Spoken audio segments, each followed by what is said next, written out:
Pegasus का पिटारा एक बार फिर खुल गया है। सरकारों पर अपने ही लोगों की जासूसी कराने का आरोप है। फ्रांस की फॉरबिडन स्टोरीज और एमनेस्टी इंटरनेशनल ने अपनी रिपोर्ट में ये दावा किया है कि दुनिया भर की सरकारों ने अपने नेताओं, पत्रकारों, कानूनविदों और बिजनेसमैन के फोन टेप कराए।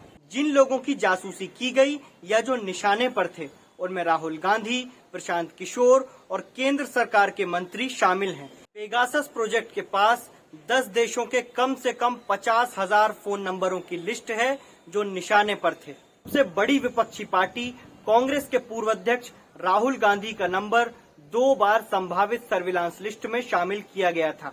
द गार्जियन की रिपोर्ट के मुताबिक राहुल गांधी के 2 नंबरों को टारगेट लिस्ट में रखा गया था।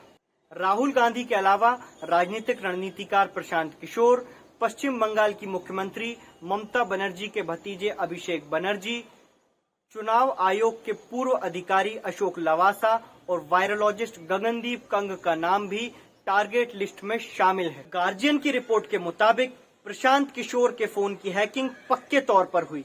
सबसे चौंकाने वाले नाम हैं मोदी सरकार में केंद्रीय मंत्री अश्विनी वैष्णव और प्रहलाद सिंह।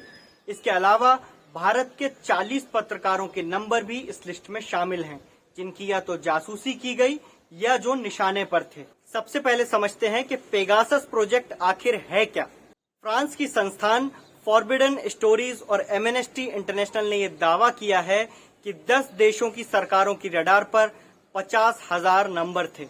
अब इन सभी नंबरों की जासूसी हुई या नहीं, ये नहीं पता, लेकिन ये सभी नंबर लिस्ट में थे।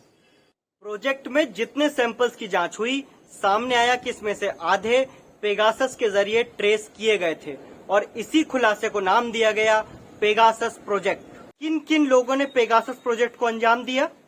शुरुआत में फ्रांस की फॉरबिडन स्टोरीज और लंदन की एमनेस्टी इंटरनेशनल ने ही इस मामले की जांच की। बाद में 17 अन्य मीडिया संस्थानों को भी इसकी जानकारी दी गई। इस मामले का खुलासा करने वाली फॉरबिडन स्टोरीज आखिर है क्या? दरअसल फ्रांस की राजधानी पेरिस में स्थित ये एक पत्रकारों का साझा मंच है, जिसकी शुरुआत साल 2015 में खोजी पत्रकार लॉरेंट रिचर्ड ने की थी। अब जासूसी कराने का आरोप किस पर है? चूंकि पेगासस स्पाईवेयर बनाने वाली इजरायली कंपनी एनएसओ ग्रुप सिर्फ सरकारों को ही अपना मिलिट्री ग्रेड स्पाईवेयर टेक्नोलॉजी बेचती है, इसलिए जासूसी का सीधा आरोप सरकारों पर ही लग रहा है। इन सब पर भारत सरकार क्या कह रही है? सरकार ने जासूसी की खबर को सिरे से खारिज करते हुए कहा है, मौलिक अधिकारों के रूप में अभिव्यक्ति की स्वतंत्रता की प्रतिबद्धता भारत की लोकतांत्रिक व्यवस्था की आधारशिला है। ये समाचार भी भारतीय लोकतंत्र और उसकी संस्थाओं को बदनाम करने का एक अभियान प्रतीत होता है। एक तरफ एनएसओ ग्रुप का दावा है कि वो सिर्फ सरकारों से डीलिंग करती है, दूसरी तरफ भारत सरकार का दावा है कि उसने जासूसी कराई नहीं। तो फिर अगर किसी और ने कुछ महत्वपूर्ण भारतीयों की जासूसी कराई है, तो क्या ये हमारी संप्रभुता पर हमला नहीं है?